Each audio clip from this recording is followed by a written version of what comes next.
لبيك يا حبيب الله، لبيك يا سيدي وحبيبي محمد بن عبد الله. اللهم صل وسلم وبارك وكرم وعظم على سيدنا محمد نورك الساري ومذاذك الجاري، واجمعنا به في كل أطوارنا وعلى آله وصحبه يا نور. أما بعد. Hadratul Muhtaramin yang kita muliakan, para habaib, para alim ulama, para tokoh masyarakat, wabil khusus sahibul bait, semoga perkumpulan kita di malam ini menjadi sebab mendapatkan pandangan kasih sayang dan kelembutan daripada Nabi kita Muhammad sallallahu alaihi wasallam. Dan semoga segala apa yang kita hajatkan, apa yang kita inginkan dari hajat dunia wal akhirah dikabulkan oleh Allah. Amin amin ya rabbal alamin. Alhamdulillah, kita bersyukur kepada Allah Subhanahu wa taala, di malam ini kita dijadikan orang-orang yang beruntung, dijadikan orang-orang yang istimewa, dijadikan orang-orang yang mulia, dengan bersama-sama merindukan manusia teragung dan termulia Nabi kita Muhammad sallallahu alaihi wasallam. Hadirin dan hadirat yang dimuliakan oleh Allah, disebutkan dalam sebuah ucapan, zikrul habib ahla min az-zabib. Sebutan sang kekasih itu lebih manis dibanding manisnya anggur.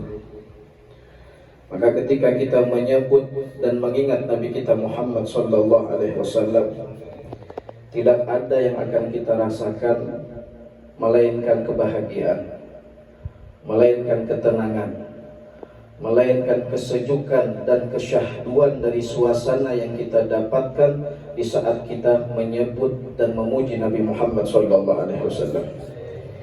Bahkan di dalam syair dan qasidah yang kita dengar tadi, baik Nurul Wujud ataupun Khabbiri, tidak ada yang kita rasakan di dalam mendengar itu semua kecuali kekhusyuan di dalam hati dan jiwa kita, kecuali rasa syahdu di dalam setiap kita mendengar itu semua. Hadirin, siapa orang yang selalu mendengar pujian, sanjungan, kemuliaan kepada Nabi Muhammad sallallahu alaihi wasallam, maka pasti dia akan mendapatkan kebahagiaan, ketenangan, kedamaian di dalam jiwanya. Hadirin, ini kita cuman mendengar akan sebutan nama Nabi Muhammad sallallahu alaihi wasallam, lalu bayangkan bagaimana jika kita duduk di hadapan Nabi Muhammad. Lalu bayangkan bagaimana jika kita berhadapan dengan Nabi Muhammad. Lalu bayangkan bagaimana jika kita satu majelis, satu kumpulan berkumpul dengan Nabi Muhammad sallallahu alaihi wasallam.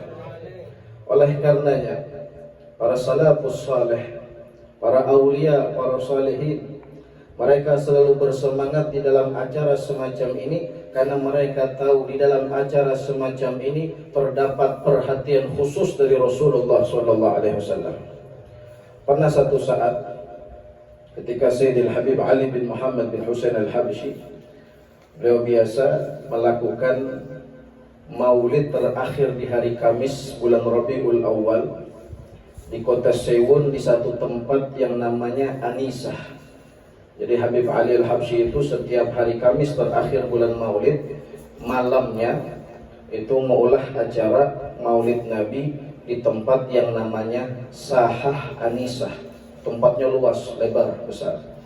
Waktu itu ada salah seorang habaib berziarah ke pemakaman Zambal di kota Tarim. Jadi dari Tarim ke Sewun itu kurang lebih 1 jam. Ketika itu semua orang di Tarim, para aulia, para sholihin berangkat ke Sewun supaya hadir sama acara Habib Ali al-Habsyi. Ini salah seorang habaib kada mau hadir sendiri. Ya sudah, Bapak, aku ke Sewun, baik aku ke Zambal ziarah ke makam pedatuanku. Ketika masuk ke Zambal, terdengar satu suara mengatakan ahli Zambal semuanya kededak. Jadi Faqih Muqaddam, Habib Abdurrahman Segaf, Imam Idrus, Haddad dan yang lainnya sekarang kosong di Zambal, lagi kededak walinya. kemana? Sedang berangkat semuanya hadir maulid di tempat Habib Ali Al-Habsyi. Maka di saat itu ketika mendengar suara tersebut, salah seorang Habib ini mengatakan, memang kenapa berataan ke sana? Semua para anak cucu baginda Nabi, para aulia berataan ke sana karena pemimpin mereka Nabi Muhammad SAW sedang hadir di sana. Ini salah satu kemuliaan, keistimewaan dari Maulid Al-Habib Ali bin Muhammad bin Husain Al-Habsyi. Jadi kalau sudah acara semacam ini ada, pasti dipandang, diperhatikan oleh Nabi Muhammad SAW. Makanya ketika kita mendengar pujian Nabi, rasa bahagia, himung, hati mendengarkan. Kenapa? Karena di saat itu ketika kita mendengarkan pujian Nabi, mendengarkan maulid Nabi, Nabi sedang memandang setiap hati kita satu persatu, hadirin. Makanya ketika itu Al-Habib Ali pernah mengatakan, kata beliau, jangan kalian kira Rasulullah ketika hadir di dalam pembacaan maulid Habsyi hanya berdiri di depan diam. Tidak. Tapi kata Al-Habib Ali Al-Habsyi, Nabi Muhammad keliling, Nabi Muhammad perhatikan, Nabi Muhammad lihat satu persatu setiap wajah para pecintanya yang mau hadir di dalam acara tersebut. Makanya salafus saleh di antara para habaib ditarim, beliau mengatakan, idza hadarta maulid Rasul, jika engkau hadir dalam perayaan pelaksanaan pembacaan maulid Nabi, maka jangan lupa satu niat apa? Ketika mahlul qiyam, berniatlah di dalam hatimu agar hatimu dipandang oleh Nabi Muhammad, agar wajahmu dikenali oleh Nabi Muhammad. Nah, karena Rasulullah kada bakal mungkin melupakan wajah para pecintanya di yaumil mahsyar. Makanya ada salah satu habaib di Johor, tahu Johor lah Tuhan biar sebelum asar. Nah, daerah Malaysia itu ada namanya Johor. Di situ ada Habib Ali, Habib Ali bin Ja'far Al-Idrus, atau lebih dikenal dengan sebutan Habib Ali Batu Pahat.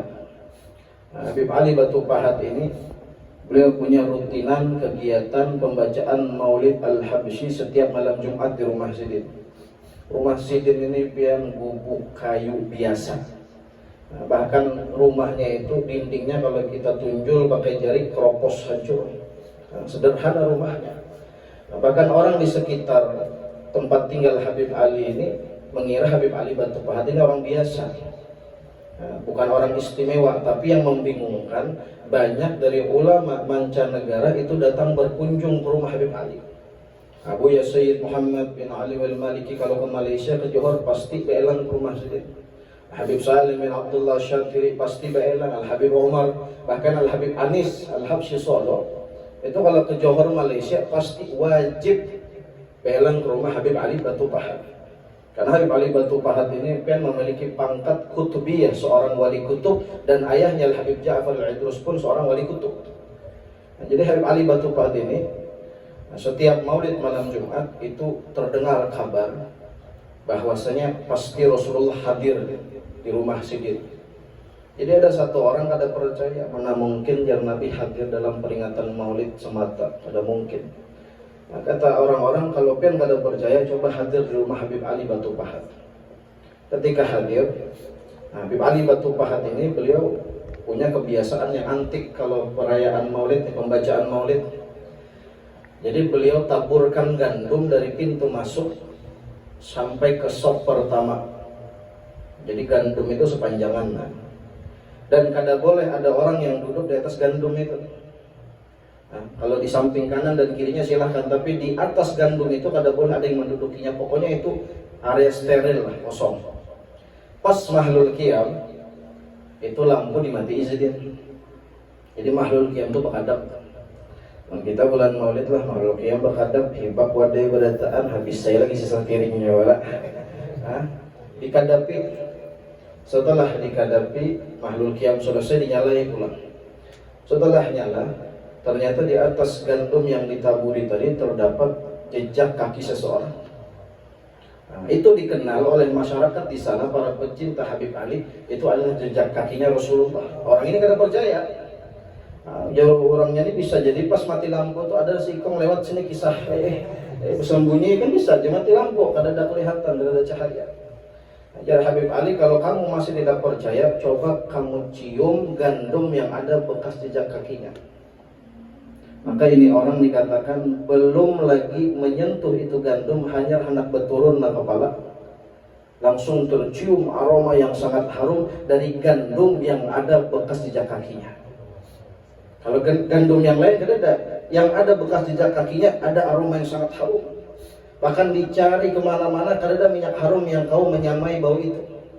Bahkan ketika alhamdulillah belum pernah ke Johor, satu waktu yang lalu ada satu orang bilang, Habib saya punya kakek itu pernah hadir di acara pembacaan Maulid Habib Ali Batu Pahat ini. Jadi setelah Maulid itu kan orang berebut tentang mengambil gandumnya, bekas jejak kaki Nabi ya. Ternyata alhamdulillah kakek saya pernah sempat dapat itu. 1 tahun ujarnya bau dari aroma yang harum yang ada di gandum itu tidak hilang. Maka ini sebuah bukti yang Allah perlihatkan. Setiap pembacaan Maulid Nabi, terkhusus Maulid Al-Habsyi, dikatakan ketika Mahlul Qiyam pasti hadir Nabi Muhammad SAW. Makanya kita setiap Mahlul Qiyam mendengar qasidah syair bahagia, senang, gembira, itu karena Nabi sedang melihat kita, Nabi sedang memandang kita, Nabi sedang memperhatikan kita. Makanya kita mendengar pujian atas Nabi Muhammad saja sudah gembira. Bayangkan bagaimana seandainya kita duduk berhadapan dengan Rasulullah. Dan ketahuilah setiap perkumpulan yang kita hadiri sekarang, di saat itu perkumpulan memuji Nabi Muhammad, mengagungkan Nabi Muhammad, memuliakan Nabi Muhammad, demi Allah perkumpulan itu akan mengumpulkan kita kembali di dalam surga Allah bersama Nabi Muhammad. Karena itu sudah menjadi sebuah sabda Nabi yang mana Nabi mengatakan, innallaha khalaqa lil jannati ahla wa khalaqa lahum a'mal. Allah itu menciptakan bagi surga penghuni, dan Allah jadikan setiap penghuni ahli surga amalan, perbuatan, kebiasaan para ahli surga. Jadi kita di dunia ketujuh bersalawat kepada Nabi Muhammad, ketujuh dengan majelis ilmu Nabi Muhammad. Yang kita harapkan setelah itu, semoga kebaikan ini terus bersambung sampai akhir hayat. Jangan sampai setengah jalan putus. Jangan sampai pertengahan jalan malah belok ke lain. Ini yang kita takutkan. Kita ini sudah alhamdulillah ketujuh pemaulidan, ketujuh duduk lawan bukuhan alim ulama, orang saleh, bersolawat, berzikir. Ini jaga sampai akhir hayat. Jangan biarkan putus di tengah jalan. Karena kita ini kan termasuk orang yang diawasi iblis beserta anak buahnya selama 24 jam non-stop. Ia berusaha sekuat mungkin memutus kita di tengah jalan. Jadi selalu berdoa, berharap kepada Allah agar kebaikan yang sekarang kita rasakan selalu Allah jaga sampai akhir hayat. Bahkan Bu Wan Pian tahu beberapa minggu yang lalu kan ada orang tua di Banjarmasin hadir majelis ilmu, sholawatan kepada Nabi Muhammad, selesai majelis ilmu bersalaman sekali kubur meninggal. Setelah diperiksa ternyata sudah ada lagi ruhnya. Nah ini kebaikan yang kita harapkan, hidup dalam keadaan taat dan meninggal dalam keadaan taat. Hidup dalam keadaan cinta kepada Nabi Muhammad dan meninggal dalam keadaan cinta kepada Nabi Muhammad. Ini yang kita harapkan. Jadi insya Allah semoga berkat dari perkumpulan sholawat, pujian kepada Nabi, Allah jaga nikmat ini dalam hidup kita sampai akhir hayat. Dan semoga kita selalu dipandang dan diperhatikan oleh Rasulullah. Dan terlebih kita berdoa semoga guru-guru kita dipanjangkan umurnya, disehatkan badannya, dan kita tidak diharamkan dari keberkahan mereka dunia wal akhirah. Dan kita berharap ya Rabb, semoga dengan kebersamaan ini kami akan selalu bersama hingga di dalam syurganya Allah Subhanahu wa ta'ala. Ya Rabb, kau hidupkan kami dalam keadaan cinta kepada Nabi Muhammad, maka jangan kau wafatkan kami kecuali kami dalam keadaan cinta kepada Nabi Muhammad. Ya Rabb, kau hidupkan kami dalam keadaan rindu kepada Nabi Muhammad, maka jangan kau wafatkan kami kecuali dalam keadaan rindu kepada Nabi Muhammad. Ya Rabb, kau hidupkan kami dan kami sampai sekarang masih belum bisa bermimpi Nabi Muhammad, maka jangan kau cabut roh kami kecuali kami sudah bermimpi Nabi Muhammad. Allahumma bijahi Muhammad iqdi lana jami'al hajat, hajat dunya bil maisirah wa hajat al-akhirah bil maghfirah. Ya Rabb, kami berharap semoga apa yang kami hajatkan di dalam acara ini kau kabulkan ya Allah. Kau berikan hajat kami dengan keberkahan, kemudahan dan kebaikan. Dan kami berharap ya Rabb, hapuskan segala dosa dan kesalahan, maafkan segala kekhilafan dan kemaksiatan, dan kami berharap ya Rabb dengan sebutan nama Nabi Muhammad Kau sucikan hati kami dari segala dosa, Kau bersihkan hati kami dari segala kelalaian, dan dengan sebutan kemuliaan, keistimewaan, kekhususan daripada nama Nabi Muhammad, jadikan nama kami semua menjadi nama ahli syurga-Mu ya Allah, syurga Firdaus al-A'la, berkumpul dengan Nabi al-Mustafa Muhammad sallallahu alaihi wasallam. Rabbi fanfa'na bi barakatihim wa ahlina al-husna bi hurmatihim wa amitna fi tariqatihim wa mu'afatin min al-fitani. Rabbana atina fid dunya hasanah wa fil akhirati hasanatan wa qina adzaban nar. Wa sallallahu ala sayyidina Muhammadin wa ala alihi wasallam. Alhamdulillahirabbil alamin. Ulun kada berpanjang lebar, kada terlalu lawas, tapi hanya berpenampakan lapar sudah. Uyuh sudah menapak mulai tadi kan. Jadi insyaallah mudah-mudahan semuanya